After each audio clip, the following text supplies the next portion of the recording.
Hey VC, Big Star 1000 with a Gimme Ten on Baroque Pop. I did the first installment 2 weeks ago, and I talked about 60s and 70s records, and today I'm going to focus on modern classics.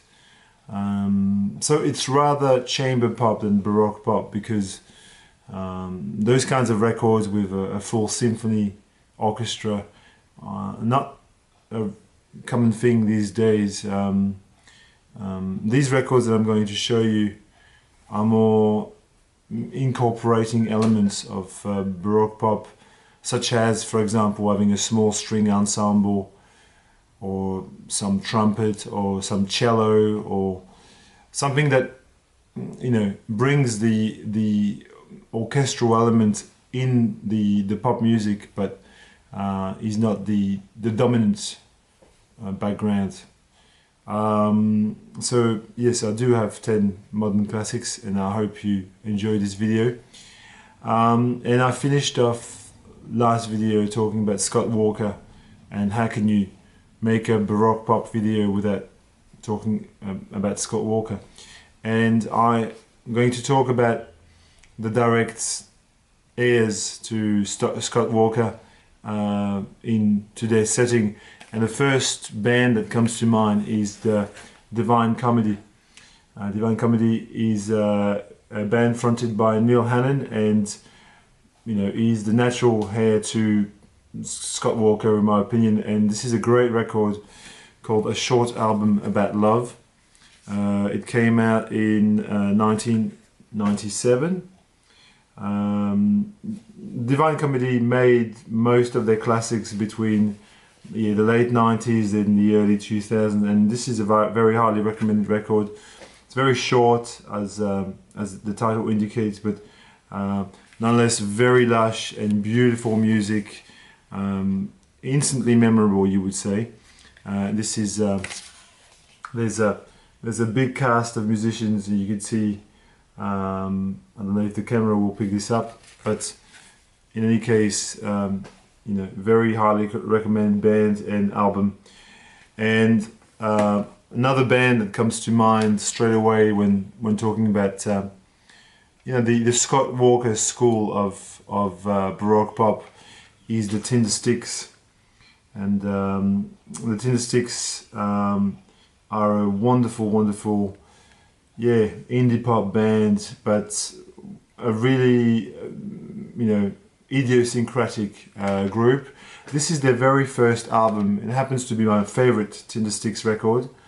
And there's a little bit of Nick Cave in there. There's a little bit of, you know, you got these kinds of atmospheres that you hear on 90s Nick Cave records. There's a little bit of Scott Walker, naturally.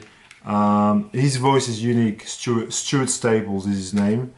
And this is a long album, but you know, it's got patchwork, marbles, Milky Teeth on it. It is a wonderful record, very highly recommended, and not easy to get on vinyl. Continuing, before I go any further, I must say that this list here of 10 records contains some of my all-time favorite records, so it's very easy for me to talk about them.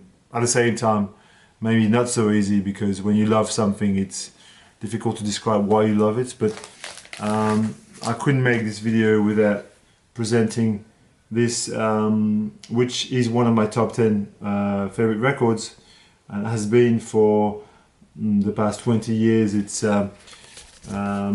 the incredible If You're Feeling Sinister by Belle and Sebastian. And this is an indie pop record, but again, with lots of elements of chamber pop, with lots of, you know, bits of trumpets, some cello. Obviously, Isabel Campbell brings that element to the band because she was classically trained, and this is just an incredible collection of songs. And I don't think, to me, there's not a bad song on it. I've listened to this a million times, and I still keep discovering things about it. But I would say that if I'm going to pick a song that I really love here, it's the title track, If You're Feeling Sinister, with its, it starts with, you can hear a playground, a children, like a primary school playground, and there's two chords that just repeat to infinity, and the lyrics are just off the wall. But I also love the closing track, Judy and a Dream of Horses, and Fox in the Snow. The opening track is amazing. This is the best Belle and Sebastian album, really.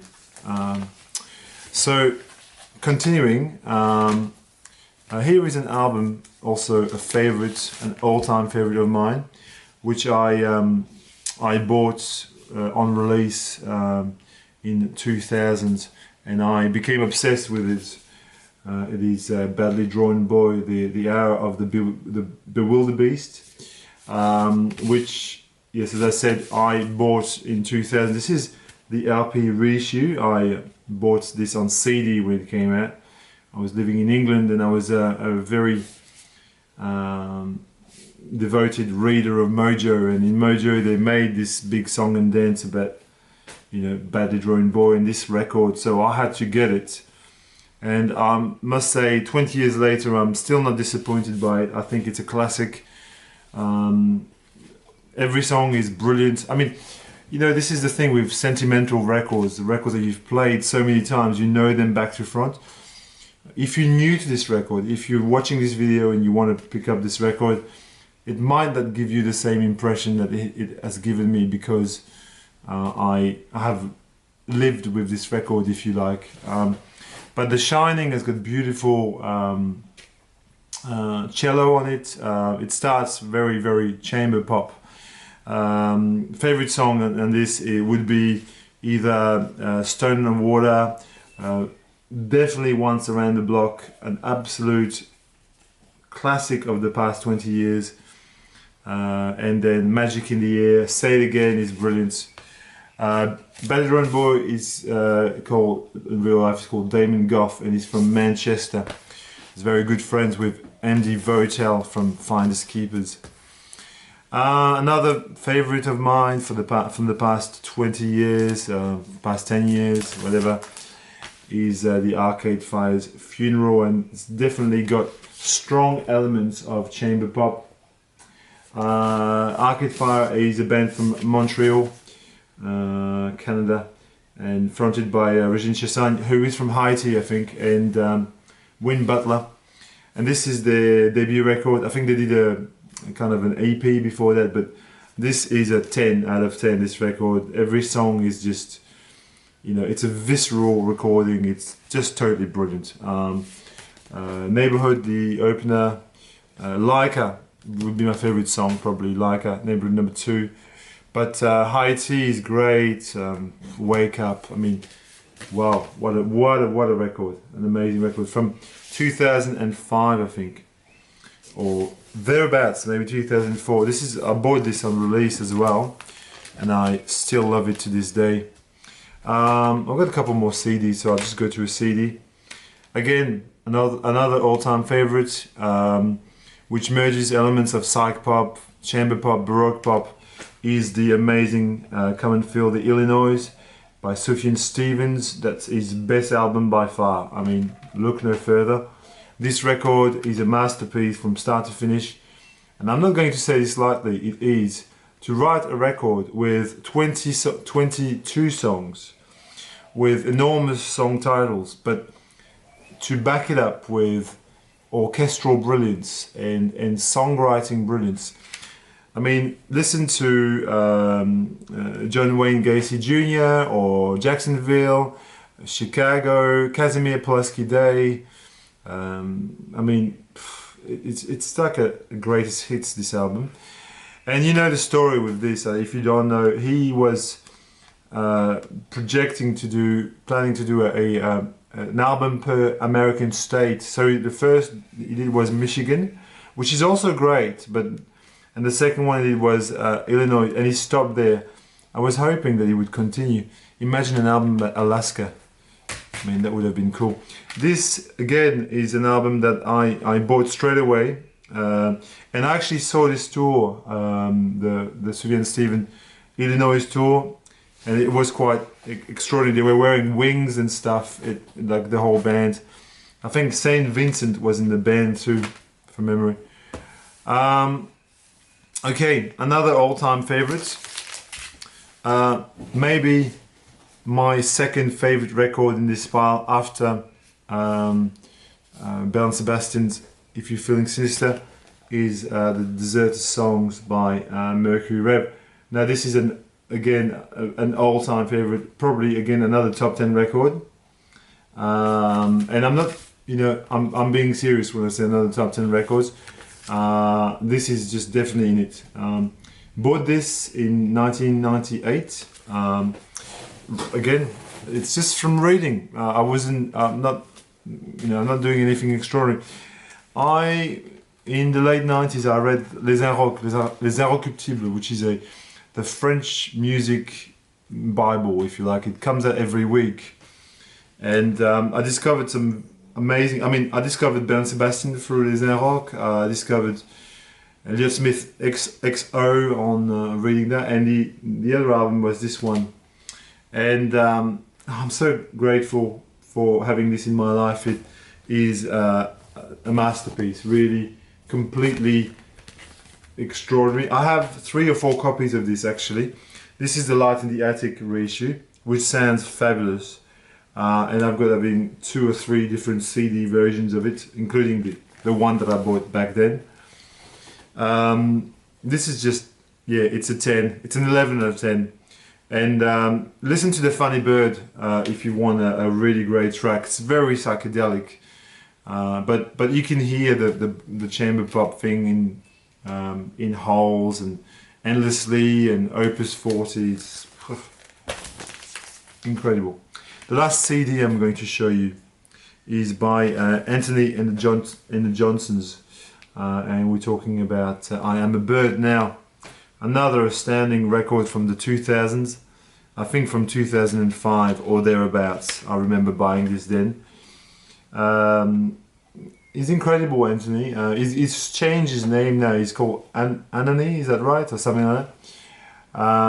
And he's kind of like this sort of transgender. I think he's from England originally, but he made his career in New York.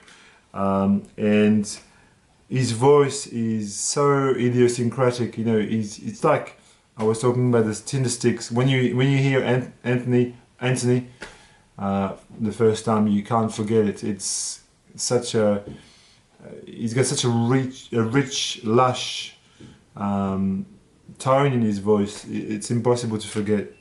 I hope there's someone, for today I am a boy. Oh, it's fantastic. Amazing. Okay, second last album, probably a lesser known record, Andrew Bird and the Mysterious Production of Eggs. Andrew Bird from Chicago, and he's very famous for whistling. He's the best indie whistler there is. You're listening to him whistling, it's amazing. He has a pitch perfect whistle, and he uses it very effectively on records. This is his best album, and it is really it's almost the most chamber rock pop record on all this list of records. It's very heavily orchestrated. And Andrew Bird is also a classically trained violinist, and so he uses violin a lot. But the songs are very poppy, very catchy, very easy to remember. 2005 as well. A lot of these records from Arcade Fire, Anthony, Sufjan Stevens, they're all from the same time period. They're all records that I invested a lot of time in because it's funny, I was thinking of it the other day, like in the mid 2000s, I still invested a lot more time on records than I do now. Maybe I was getting less records, maybe that's the thing. I don't know, discuss. And the last record that I want to show you is a French album, because I always would show you a French record. In fact, I had 2 that I could show you, but Gimme 10 is 10. I can't. And the album is another masterpiece by Alain Bashung. His name doesn't really appear here. Bashung there. You can see it on the bottom corner if you'll focus. Alain Bachung, Fantaisie Militaire.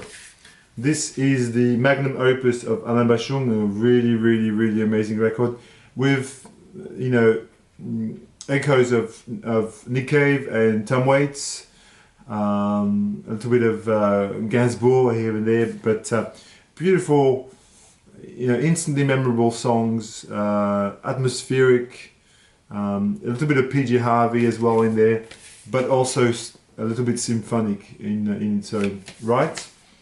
And I just wanted to show his record because it's a great record. So that's it from 1998. So I hope you enjoyed this installment. I think that this has been my favorite Gimme Ten to do because they're really close to my heart records. So I hope you enjoyed it as much as I did.